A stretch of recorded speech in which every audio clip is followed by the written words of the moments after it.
ओम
शांति।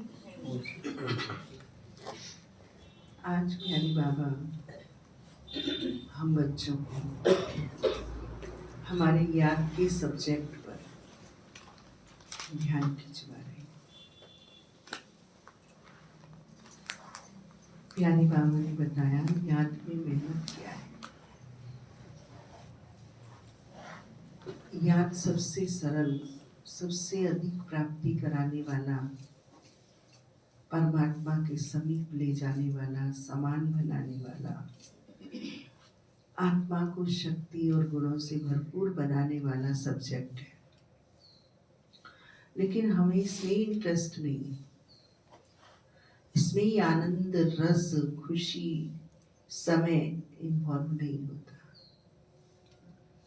बाबा ने उसका मूल कारण बताया कि अपनी देह को नहीं भूलते,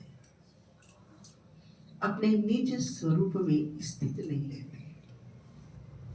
और यही कारण है जो हमें परमात्मा से योग करने नहीं देता, और करते भी हैं तो प्राप्ति नहीं होती,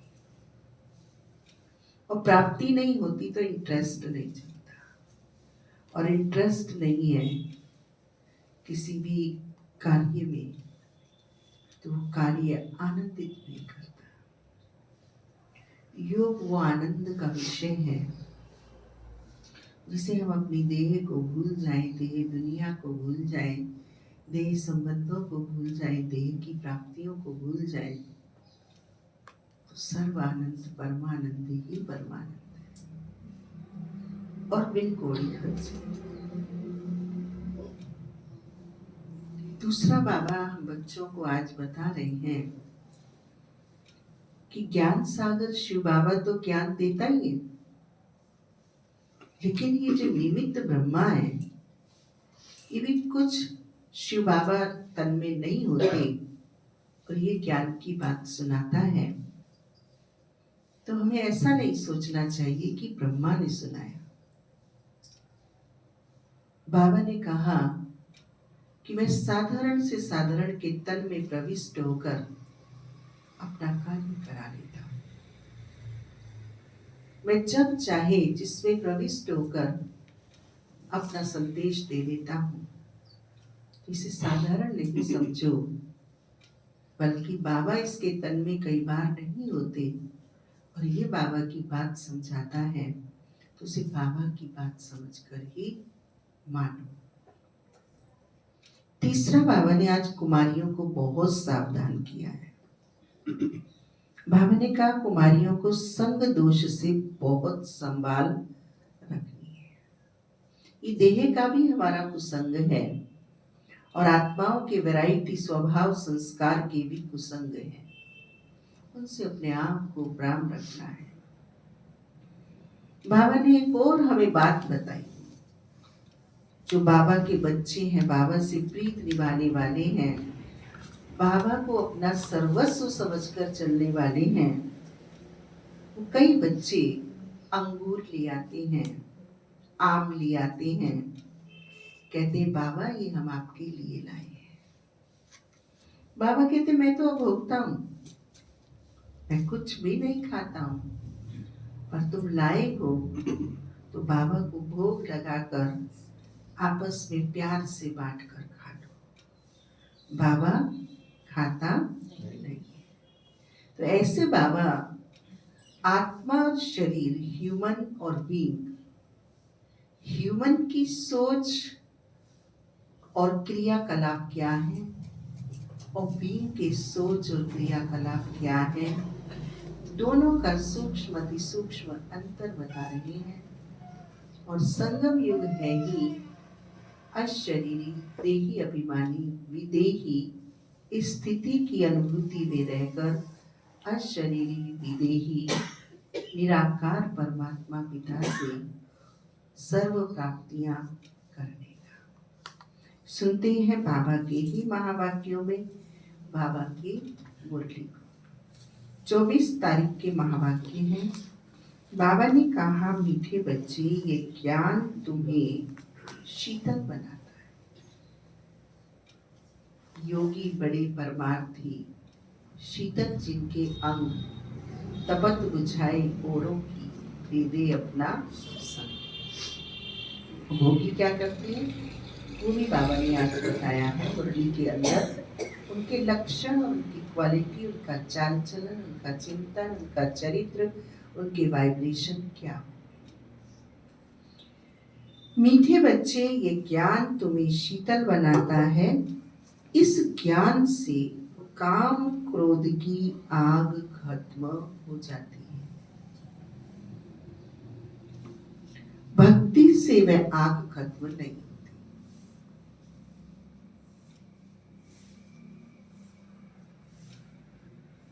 आज के महावाक्यों का प्रश्न है, याद में मुख्य मेहनत कौन सी है? प्यारे बाबा ने उत्तर बताया, बाप की याद पे बैठते समय देह भी याद ना आए।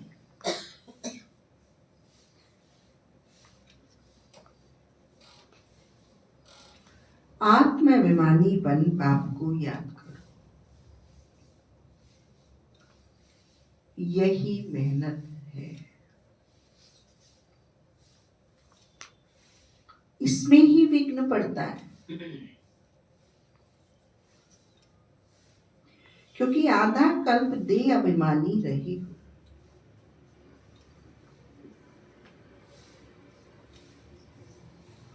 भक्ति माना ही देह की याद।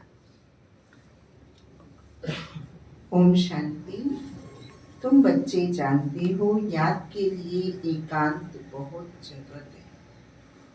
जितना तुम एकांत व शांत में बाप की याद में रह सकते हो, उतना झुंड में नहीं रह सकते। स्कूल में भी बच्चे पढ़ते हैं तो एकांत में जाकर स्टडी करते हैं, इसमें भी एकांत चाहिए। घूमने जाते हो तो उसमें भी याद की यात्रा मुख्य है। पढ़ाई तो बिल्कुल सहज है, क्योंकि आधा कल्प माया का राज्य आने से ही तुम देह अभिमानी बनते हो। पहला शत्रु है देह अभिमान। बाप को याद करने के बदले देह को याद कर लेते, इसको देह का अहंकार कहा जाता है। यहाँ तुम बच्चों को कहा जाता है आत्माभिमानी। इसमें ही मेहनत लगती है। अब भक्ति तो छूटी, भक्ति होती ही है शरीर के साथ। तीर्थों आदि पर शरीर को ले जाना पड़ता है, दर्शन करना, ये करना, शरीर को जाना पड़े। यहाँ तुमको यही चिंतन करना है कि हम आत्मा हैं। हमको परम पिता परमात्मा बाप को याद करना है। बस जितना याद करेंगे तो पाप कटेंगे। कैसे कटेंगे पाप? जो पुराने देह जनित संस्कार है वो कमजोर हो जाएंगे और आत्मजनित संस्कार शक्तिशाली हो जाएंगे, तो विकर्म विनाश हो जाएंगे। भक्ति मार्ग में तो कभी पाप कटते नहीं। कोई बूढ़े आदि होते हैं तो अंदर में ये वहम होता है, हम भक्ति नहीं करेंगे तो नुकसान होगा, नास्तिक बन जाएंगे। भक्ति की जैसे आग लगी और ज्ञान में है शीतल, मन भी शांत, इंद्रियां भी शांत, बुद्धि भी शांत। इसमें काम क्रोध की आग खत्म हो जाती। भक्ति मार्ग में मनुष्य कितनी भावना रखते, मेहनत करते। समझो बद्रीनाथ पर गए, मूर्ति का साक्षात्कार हुआ, फिर क्या? झट भावना बन जाती है। फिर बद्रीनाथ के सिवाय और कोई की याद बुद्धि में नहीं रहती। आगे तो पैदल जाते थे। बाप कहते हैं मैं अल्पकाल के लिए मनोकामना पूरी कर देता, साक्षात्कार कराता हूँ, बाकी मैं इनसे मिलता नहीं। मेरे बिगर वर्षा थोड़ी मिलेगा, वर्षा तो तुमको मेरे से ही मिलना है ना। यह तो सभी दे डाली, वर्षा एक ही बाप रचता से मिलता है। बाकी जो भी है जड़ अथवा चैतन्य, वह सारी है रचना। रचना से कभी वर्षा मिल ना सके। पतित पावन एक बाप ही है। कुमारियों को तो संग दोष से बहुत बचना है। बाप कहते इस पतित पने से तुम आदि मध्य अंत दुख पाते। अभी सब है पतित, तुम्हें अभी पावन बनना है। निराकार पापी आकर तुमको पढ़ाते हैं। ऐसे कभी नहीं समझो कि ब्रह्मा पढ़ाते हैं। सबकी बुद्धि शिव बाबा तरफ रहनी चाहिए। शिव बाबा इन द्वारा पढ़ाते हैं। तुम दादियों को भी पढ़ाने वाला शिव बाबा है, उनकी क्या खातिर करेंगे? तुम शिव बाबा के लिए अंगूर आम ले आते हो। शिव बाबा कहते हैं मैं तो अभोक्ता हूं, तुम बच्चों के लिए ही सब कुछ है। भक्तों ने भोग लगाया और बांटकर खाया, मैं थोड़ी ही खाता हूँ। बाप कहते हैं मैं तो आता ही हूँ तुम बच्चों को पढ़ाकर पावन बनाने। पावन बनकर तुम इतना ऊंच पद पाएंगे, मेरा धंधा यह है। कहते ये शिव भगवान उवाच। ब्रह्मा भगवान उवाच तो कहते हैं। बल ये भी मुरली चलाते हैं, परंतु हमेशा समझो शिव बाबा चलाते। किसी बच्चे को अच्छा तीर लगाना होगा तो खुद प्रवेश कर लेंगे। ज्ञान का तीर तीखा गाया जाता है ना। साइंस में भी कितनी पावर है। बॉम्ब शादी का कितना धमाका होता है, तुम कितनी साइलेंस में रहते हो।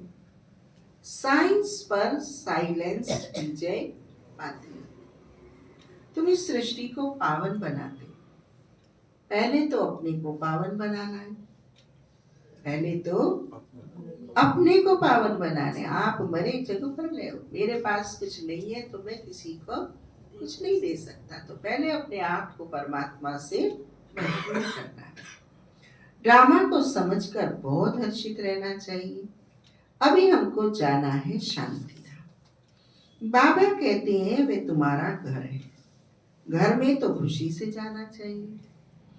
इसमें देही अभिमानी बनने की बहुत मेहनत कर। सब कुछ खुल्लम खुल्ला है, जितना चाहो भर लो, लेकिन पवित्रता के बिना, देह से न्यारे हुए बिना एक तोला, एक मासा, एक छटाक भी नहीं ले सकते।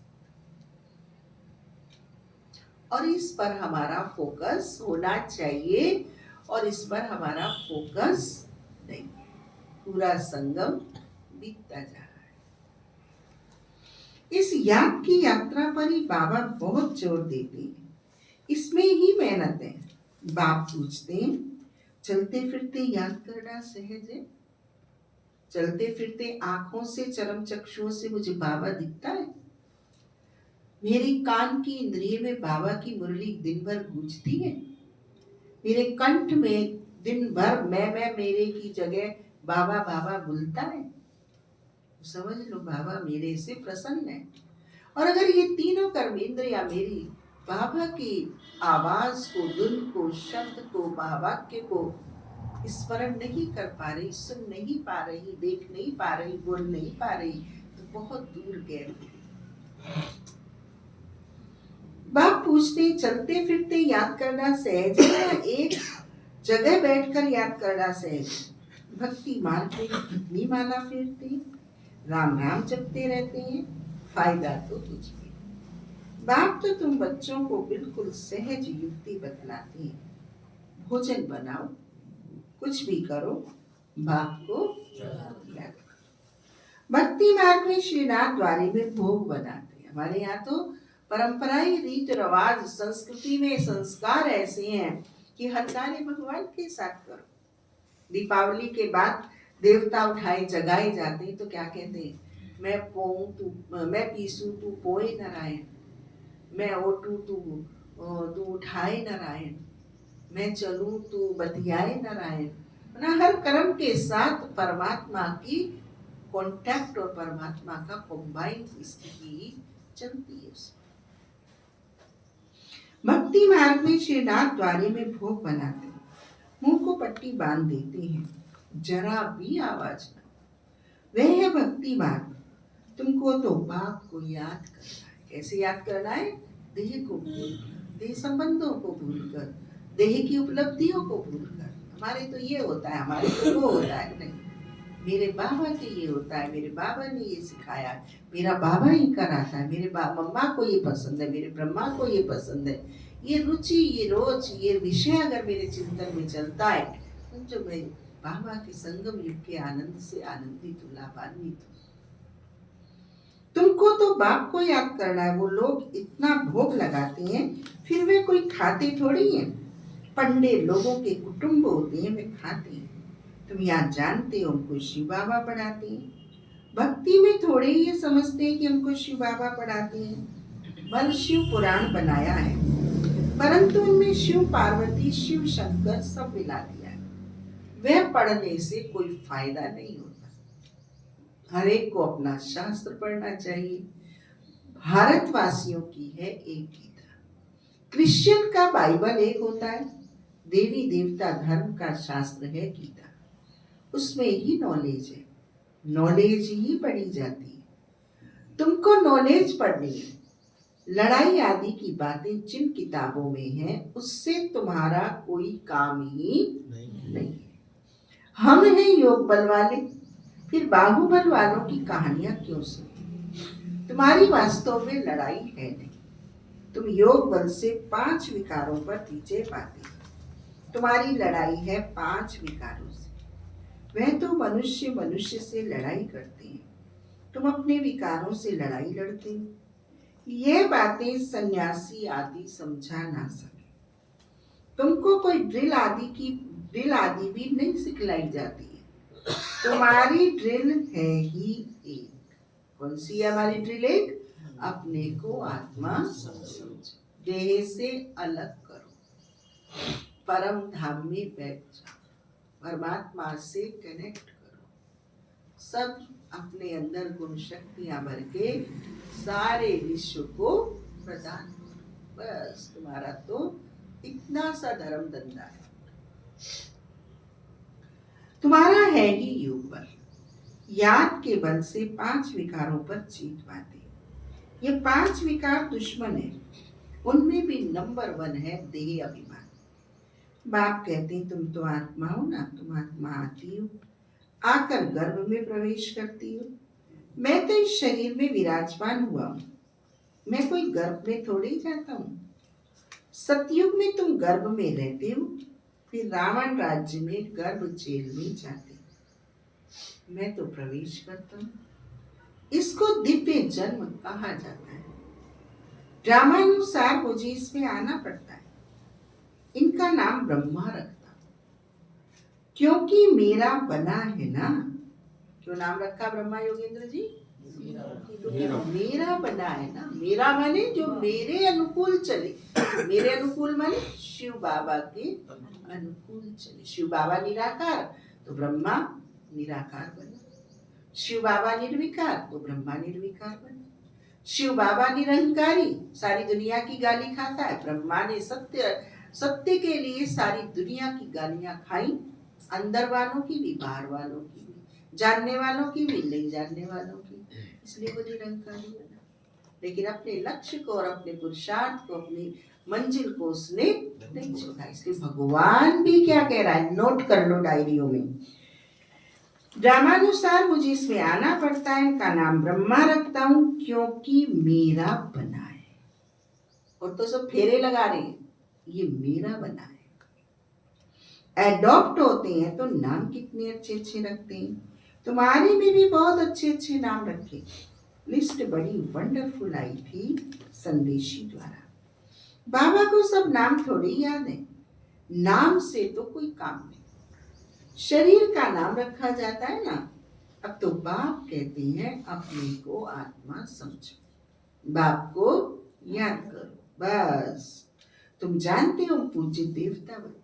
अगर कोई भूल से भी हमें कह दे लाली, तो समझ लो हम आत्म अभिमानी नहीं है, इसलिए सामने वाले ने लाली कहा है। हिम्मत ना हो सामने वाले की मुझे देह संबंध से देखने और बोलने की, वो शक्ति का सोखता मैं बन जाऊं अपनी आत्म अभिमानी स्थिति से। वो बोले तो यही बोले, और कैसी हो ओम शांति। आत्मा ना बोल सके तो मुझे ओम शांति से ही बोले, तब कहेंगे मैंने अपने निज स्वरूप पर, परमात्मा की पहली आज्ञा पर धारणा करने में मेहनत करी। मुझे ऐसा बुरा, दादी जानकी कहती थी, अगर कोई मेरे से ये कह देता है विश्व भर में कि दादी तुम्हारी शक्ल उससे मिल रही है, तो दादी कहती मैं उस दिन भोजन नहीं करती, उस दिन 4 घंटे अलग से बैठ के तप करती कि मेरी शक्ल में बाबा क्यों नहीं दिखा। इसकी गलती नहीं है, ये मेरी गलती है। इस साधना के पथिक हैं हम। इस विशाल यज्ञ के वृक्ष की शीतल छाया के नीचे बैठे हैं, इसमें मम्मा, बाबा, दादी, दीदियों ने देह और देह की दुनिया की सर्वस्व पर खच्चों को उड़ाया है। तुम जानते हो पूज्य देवता बनते हैं, फिर राज्य करेंगे, फिर भक्ति मार्ग में हमारे ही चित्र बनाएंगे। और हम क्लास वाले भाई बहनों से कहते हैं मेरी बीवी बीमार है, मेरा बच्चे को ये हो गया है, सुन के धक्का लगता है जैसे प्याज लहसुन का तड़का लग गया कि ये कैसे बाबा के बच्चे हैं जो अभी तक ये कहना नहीं सीखे कि मेरे बाबा की बच्ची बीमार है, मेरे बाबा के बच्चे की तबीयत ठीक नहीं है। अभी इन्होंने बाबा को बाबा ही नहीं समझा है, अभी तक अपने में अटका के और अपने में उनमें अटके पड़े हैं। कैसे बाबा की शक्ति उस परिवार में, उन संबंधों में कैसे कार्य करेगी? तो लोक लगा पड़ा है। बाप कहते हैं अपने को आत्मा समझो, बाप को याद करो, बस तुम जानते हो पूज्य देवता बनते हो, फिर राज्य करेंगे, फिर भक्ति मार्ग में हमारे ही चित्र बनाएंगे। देवियों के बहुत चित्र बनाते हैं, आत्माओं की भी पूजा होती है, मिट्टी के सालिग्राम बनाते हैं, फिर रात को तोड़ डालते हैं। देवियों को भी सजाकर पूजा कर फिर समुद्र में डाल देते। बाप कहते मेरा भी रूप बनाकर खिला पिलाकर फिर मुझे कह देते ठिक्कर विक्कर में। सबसे दुर्दशा तो मेरी करते हैं। किसकी? शिव बाबा। तुम कितने गरीब बन गए, गरीब ही फिर उच्च पद पाते, साहूकार मुश्किल उठाते, बाबा भी साहूकारों से इतना लेकर क्या करेंगे। यहाँ तो बच्चों के बूंद बूंद से ये मकान आदि बनते हैं। कहते बाबा हमारी एक ईंट लगा दो, समझते ही रिटर्न में हमको सोने चांदी के महल मिलेंगे। वहां तो सोना ढेर रहता है, सोने की ईंटें होंगी तब तो मकान बनेंगे, और वहां तक पहुंचे तो सही। तो बाप बहुत प्यार से कहते हैं मीठे मीठे बच्चों अब मुझे याद करो। अब नाटक पूरा होता है। हम खास महल देख के आए, उसके तय खाने देख के आए, उसके तय खाने में से 250 किलो की कुर्सी निकली है चांदी की, और उसमें ब्रह्मा बाबा को बिठाया गया है। तो बाबा हम बच्चों को बताते खजाना बहुत है, खदाने बहुत है, खोदने वाला चाहिए। आज भी है, लेकिन वो ताकत चाहिए खोदने की। तो बाप बहुत प्यार से कहते मीठे मीठे बच्चों मुझे याद करो। अब नाटक पूरा होता है। बाप गरीब बच्चों को साहूकार बनने की युक्ति बताते। मीठे बच्चे तुम्हारे पास जो कुछ भी है ट्रांसफर करो। क्या है हमारे पास? विषय और विकार। विषय क्या है? ये हमारी इंद्रियों के जो सब्जेक्ट है, इंद्रियों के जो विकारी वृत्तियों को प्रेरित करती हैं बातें, वो विषय कही जाती है। अगर आप जगदीश भ्राता जी की योग की विधि और सिद्धि पुस्तक पढ़ने का सौभाग्य प्राप्त हो जाए ना, उसमें सारी बातें हैं, विषय और विकार। आंख का विषय है सौंदर्य को देखना, उससे हमारी वासना की वृत्ति जागृत होती है। कान का विषय है प्रशंसा सुनना, उससे हमारी अहंकार की वासना की वृत्ति प्रबल होती है। मुख का विषय है स्वाद इंद्रिय और महिमा मंडित होना, उससे हमारी जिह्वा की इंद्रिय प्रसन्न होती है। ये विकारी वृत्तियों की प्रोसेस है हमारी इंद्रियों की। लेकिन बाबा इन्हें शरीरी बनाकर, अंतर्मुखी इंद्रियों को बनाकर फिर हमें परमात्मा दृष्टि देता है, आत्म दृष्टि देता है, परमात्मा चर्चा सुनाई देती है। इन इंद्रियों के विषय बदल जाते हैं, और जब इंद्रियों के विषय बनते हैं तब विकारों पर जीत पाई जाती है, और तब विकारों पर जीत पाने से मन को जीता जाता है। तो दुनिया के लोग कहते हैं, वो गलत नहीं कहते कि माया को जीतना इतना आसान नहीं है, लेकिन मेरा पिता, मेरा खानदान विषय विकारों से मुक्त है तो मेरे लिए, मैं उस खानदान का, मेरे अपने पिता का मैं वंशज हूं, तो मेरे लिए खेल है, बशर्ते उस बात को मैं समझूं, उस बात को करूं। बाप गरीब बच्चों को साहूकार बनने की युक्ति बताते हैं। मजाल मेरी गर्दन किसी को देख के आंख यूं से यूं हो जाए। अगर मैंने आंख को कमांड दे दिए तो दे ही दिए, कान को कमांड दे दिए तो दे ही दिए। मैं मृतक हूं। मुर्दे को कितना हिलाओ, उसका कान सुनता नहीं, उसकी आंख देखती नहीं है। मैं मुर्दा हूं, मैं एक के लिए जिंदा हूं, 99.9% के लिए मैं मुर्दा हूं। तब ज्ञान मार्ग में अमृतत्व, देवत्व और सतयुगी सतो प्रधानता को प्राप्त कर सकते हैं। बाप गरीब बच्चों को साहूकार बनने की युक्ति बताते हैं। मीठे बच्चे, तुम्हारे पास जो कुछ भी है ट्रांसफर कर दो, यहाँ तो कुछ भी रहना नहीं। यहाँ जो ट्रांसफर करेंगे वह नई दुनिया में तुमको 100 गुना होकर मिलेगा। बाबा कुछ मांगते नहीं, क्या करेगा तुम्हारे कबाड़ खाने का? विकारी तन, विकारी जीवन, पतित धन, क्या करेगा भगवान इसको? कोई मतलब का नहीं है उसका। उसे तो तुम्हें रिटर्न देने के लिए तुम्हारा प्रीमियम भरवाता है, वह तो दाता है। ये युक्ति बताई जाती है। यहाँ तो सब मिट्टी में मिल जाना है, कुछ ट्रांसफर कर देंगे तो तुमको नई दुनिया में मिलेगा। इस पुरानी दुनिया के विनाश का समय है, ये कुछ भी काम में नहीं आएगा। इसलिए बाबा कहते हैं घर घर में यूनिवर्सिटी कम हॉस्पिटल खोलो। जैसी भाई, इससे हेल्थ और वेल्थ मिलेगी, यही मुख्य है। अच्छा मीठे मीठे सीखे लगे बच्चों प्रति माता पिता बाप दादा का याद प्यार और गुड मॉर्निंग। रूहानी बाप की रूहानी बच्चों को नमस्ते। हम रूहानी बच्चों की रूहानी माता पिता बाप दादा को नमस्ते नमस्ते नमस्ते।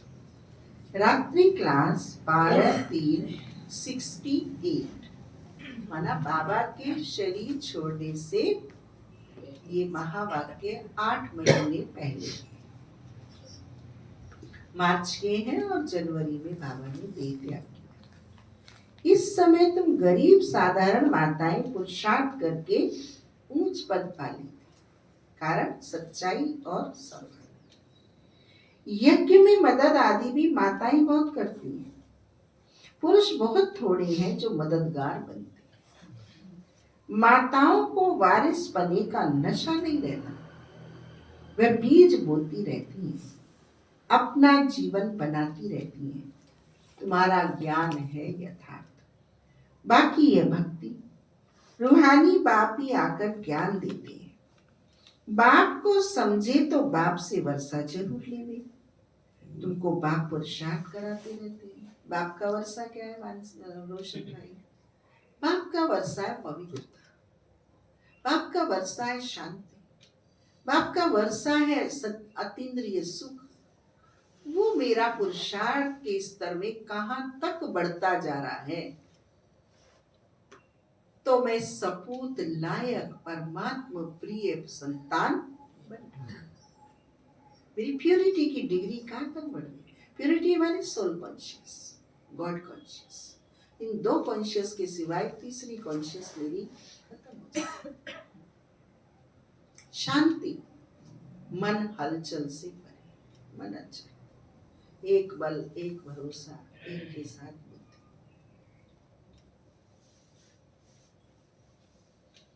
और सुख, एक बाबा से ही मेरा ट्रांजैक्शन, सुख आ रहा है। ये है हमारा परमात्मा वर्षा। समझाते रहते हैं तुमको, बाप पुरुषार्थ कराते रहते हैं, समझाते रहते हैं, टाइम वेस्ट मत करो। संकल्प और समय हमारा बहुत बड़ा खजाना है। बाप जानते हैं कोई अच्छे पुरुषार्थी है, कोई मीडियम, कोई थर्ड क्लास पुरुषार्थी। बाबा से पूछे तो बाबा झट बता दे, तुम फर्स्ट हो या सेकंड हो या थर्ड हो। किसको ज्ञान नहीं देते हो तो थर्ड क्लास ठहरे। सबूत नहीं देते तो बाबा जरूर कहेंगे ना, भगवान आकर जो ज्ञान सिखलाते हैं वो फिर प्राय लोप हो जाता है। ये किसको भी पता नहीं है। ड्रामा के प्लान अनुसार ये भक्ति मार्ग है। इनसे कोई मुझे प्राप्त नहीं कर सकता। सतयुग में कोई जा नहीं सकता। अभी तुम बच्चे पुरुषार्थ कर रहे हो। कल्प पहले मिसल जितना जिसने पुरुषार्थ किया है उतना करते रहते हैं। बाप समझ जाते हैं अपना कल्याण कौन कर सकते हैं। बाप तो कहेंगे रोज लक्ष्मी नारायण के चित्र के आगे जाकर बैठो।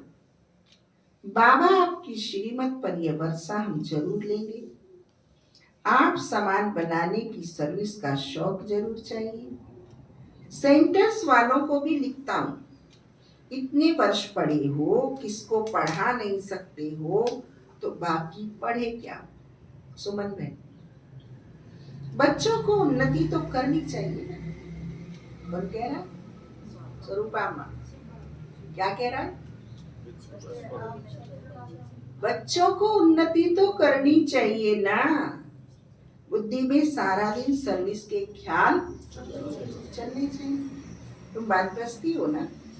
वानप्रस्थियों के भी आश्रम होते हैं। वानप्रस्थियों के पास जाना चाहिए। मरने के पहले लक्ष्य तो बता दो। वाणी से परे तुम्हारी आत्मा जाएगी कैसे? हाँ, वानप्रस्थी माना जो हमारे भरतपुर शहर में भी 4-5 वृद्धाश्रम है। बेचारे अकेले बैठे रहते, कोई नहीं उनके पास। जाओ, घंटा भर ज्ञानामृत सुनाया बैठ के। टाइम ही टाइम है, सुनना ही सुनना चाहते हैं। कोई आए तो सही उनके पास। केले की फली लेके खिलाया हो, दान पुण्य करिया हो। फ्री बैठे हैं, तुम्हारे ढेरों सुनने को बैठे हैं। तुम 1 घंटे को जाएंगे, 4 घंटे सुनेंगे, इतने फ्री बैठे। तुम वानप्रस्थी हो ना। वानप्रस्थियों के भी आश्रम होते हैं। वानप्रस्थियों के पास जाना चाहिए। मरने के पहले लक्ष्य तो बता दो। वाणी से परे तुम्हारी आत्मा जाएगी कैसे? पतित आत्मा तो जाना सके। भगवान वाच मामेकम याद करो तो तुम वानप्रस्थ में चले जाएंगे। दुनिया का वानप्रस्थ तो है 60 साल के ऊपर। हमारा वानप्रस्थ है वाणी से परे। देह से प्यारे होना वानप्रस्थी बने। भगवान वाच मामेकम याद करो तो तुम वानप्रस्थ में चले जाएंगे। बनारस में भी सर्विस ढेर है। बहुत लोग काशीवास के लिए वहां रहते हैं।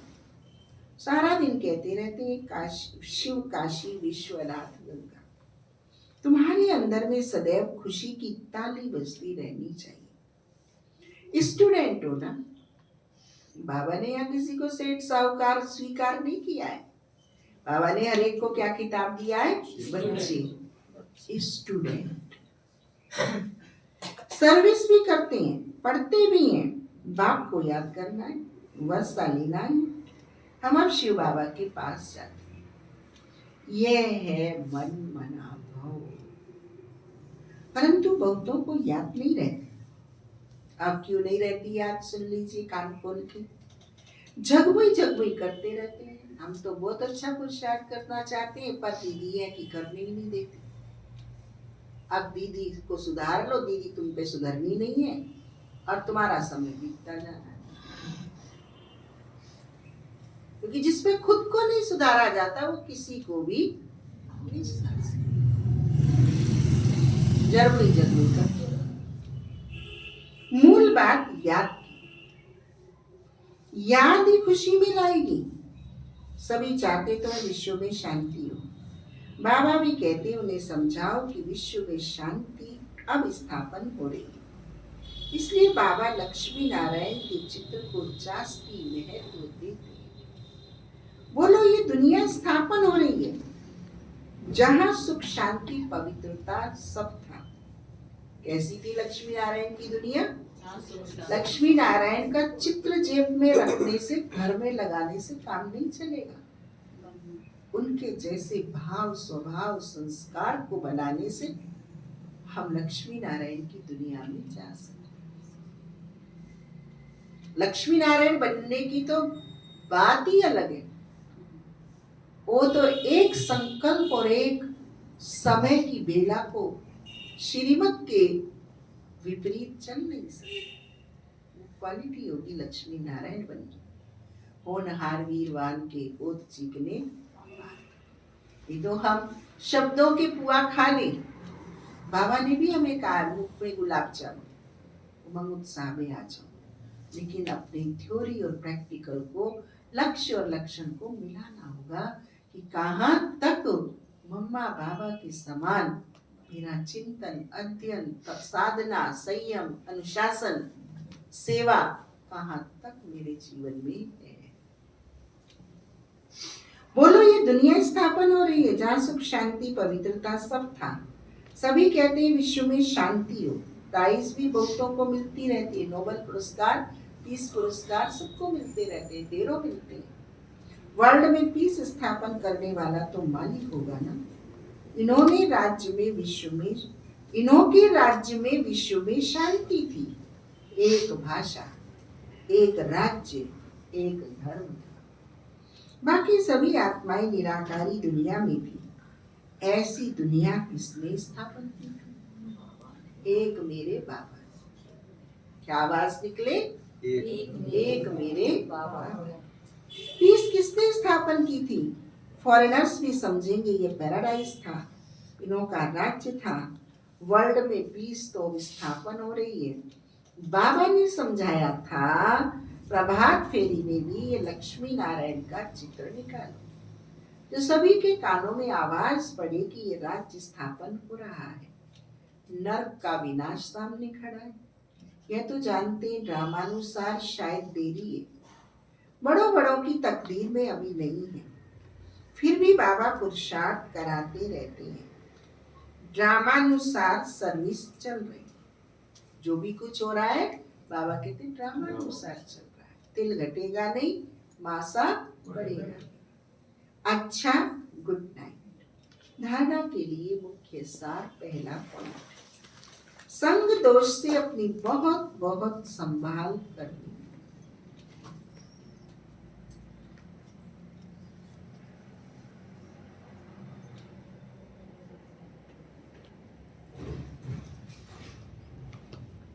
कभी पतितों के संग में नहीं आना है।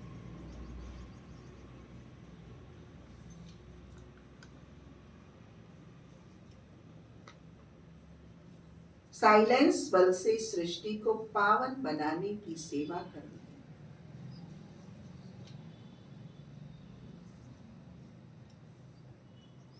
दूसरा पॉइंट, ड्रामा को अच्छी तरह समझकर हर्षित रहना है।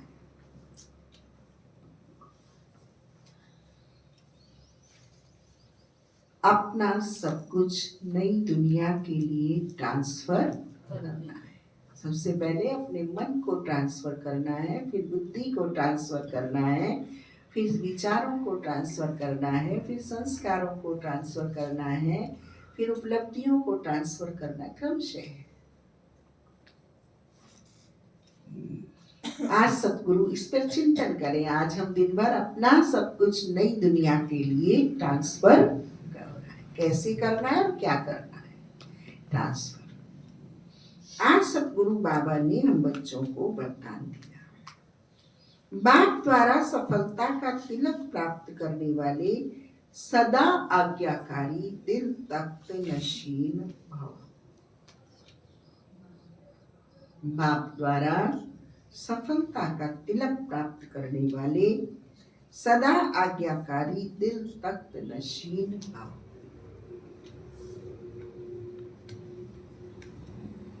भाग्य विधाता बाप रोज अमृत वेले अपने आज्ञाकारी बच्चों को सफलता का तिलक लगाते हैं।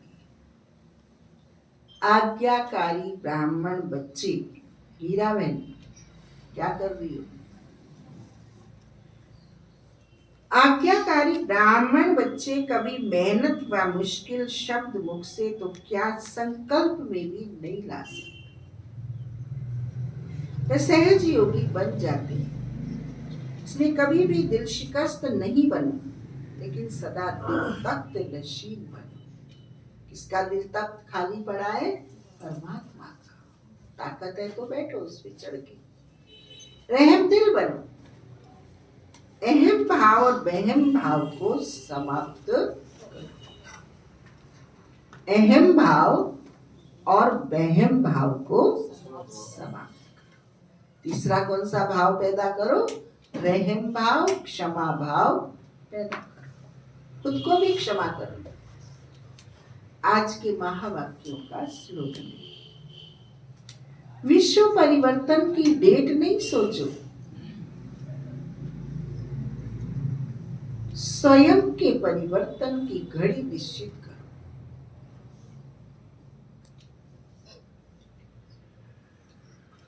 विश्व परिवर्तन की डेट नहीं सोचो, स्वयं के परिवर्तन की घड़ी निश्चित करो। सत्यता और सभ्यता रूपी कल्चर को अपनाओ।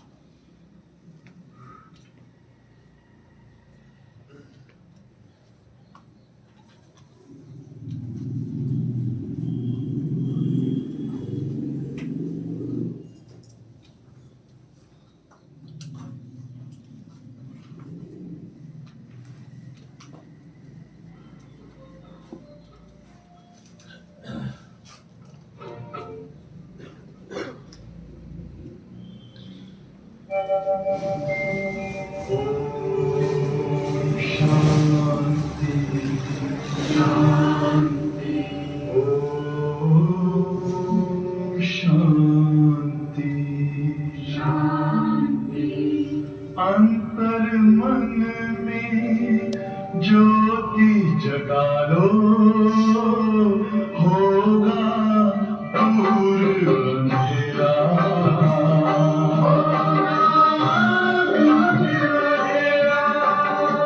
शिव का कर लो ध्यान, आ रहा पावन पुण्य सवेरा।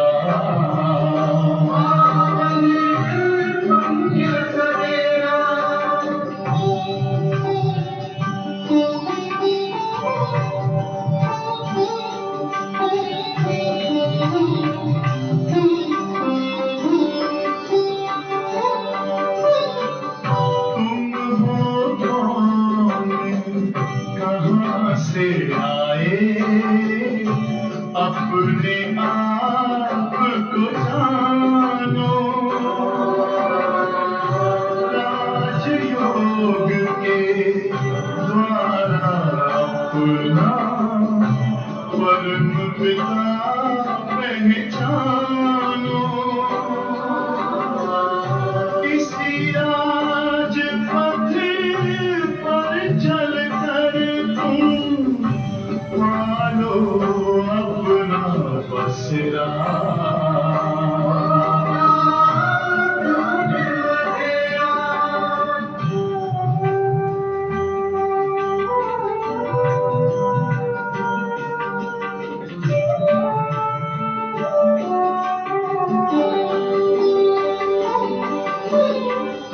तुम हो आत्मा तन से न्यारे, परमात्मा को प्यारे। दिव्य गुणों को धारण करके योगी बनो दुलारे। ज्योति बिंदु ही तोड़ेगा ये माया मोह का घेरा।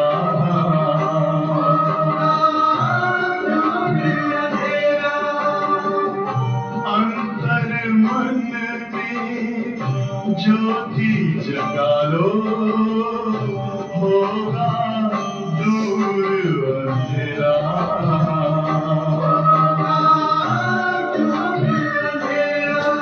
ओम शांति, ओम शांति,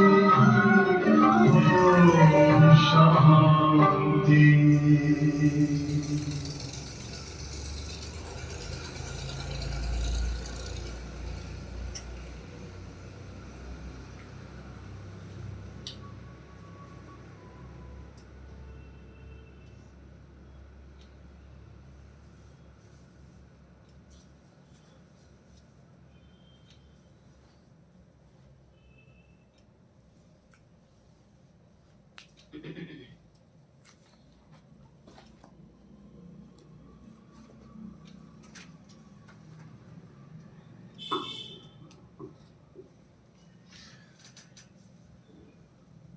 जो प्योरिटी और पर्सनैलिटी से संपन्न रॉयल आत्माएं हैं उन्हें सभ्यता की देवी कहा जाता है।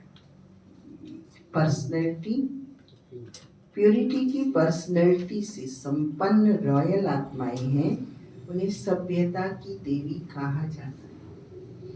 उनमें क्रोध विकार की इम्यूनिटी भी नहीं हो सकती, इम्प्योरिटी भी नहीं हो सकती। क्रोध का सूक्ष्म रूप ईर्ष्या, द्वेष, घृणा भी अगर अंदर में है तो वह भी अग्नि जो अंदर ही अंदर जलाती है। बाहर से लाल पीला नहीं होता लेकिन काला होता है।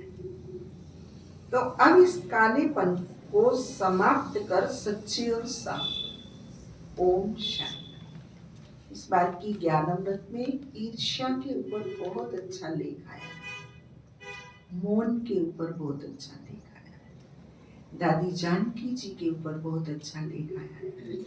आदरणीय गुलजार दादी जी के प्रति हमारे अंतरराष्ट्रीय कैंसर ख्याति प्राप्त डॉक्टर अशोक गुप्ता जी जो दादी जी के ट्रीटमेंट करने के लिए उनके संपर्क में आए थे और कैसे उनके पूरे परिवार का जीवन अलौकिक हो गया, वो एक्सपीरियंस उन्होंने साझा किया है कि क्या दादी की शख्सियत थी।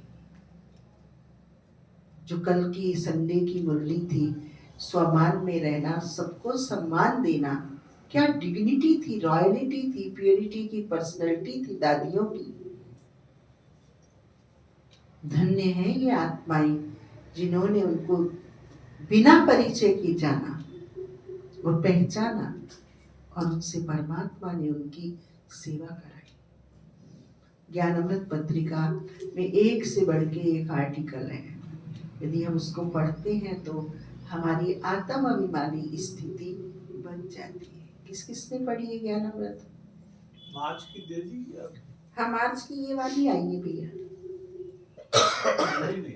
हाँ तो ले लीजिए, इसको पढ़ते तो मैं समझती हूँ 11 तारीख से बढ़ रही है ये कंटिन्यू।